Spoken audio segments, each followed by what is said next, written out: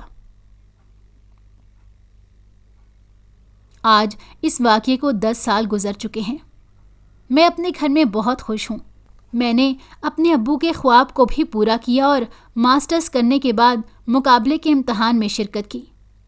آج میں محکمہ واسا میں ایک اچھی پوسٹ پر ہوں اور میرا رینک ایک SDO لیول کے افسر کے برابر ہے۔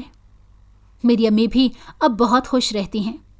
بھائی کو جو لوگ لے کر گئے تھے وہ دراصل منشیات کے خلاف کام کرنے والا ایک ادارہ تھا، جنہوں نے بھائی کو ماہر نفسیات سے چیک اپ کروایا اور بھائی کا مکمل علاج ہوا۔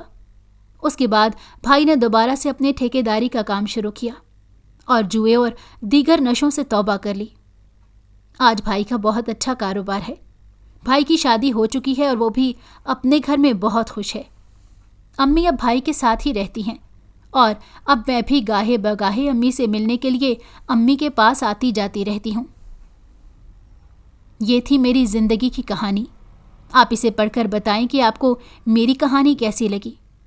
اس بارے میں اپنی رائے سے کامنٹس میں ضرور آگاہ کیجیے۔ اگر آپ کو ہماری کہانی پسند آئی ہو تو ہمارے چینل کو لائک کریں اور سبسکرائب کر دیں۔ بیل نوٹیفیکیشن کو بھی آن کر دیں تاکہ ہماری آنے والی ہر مزیدار کہانی آپ کو وقت پر ملتی رہے۔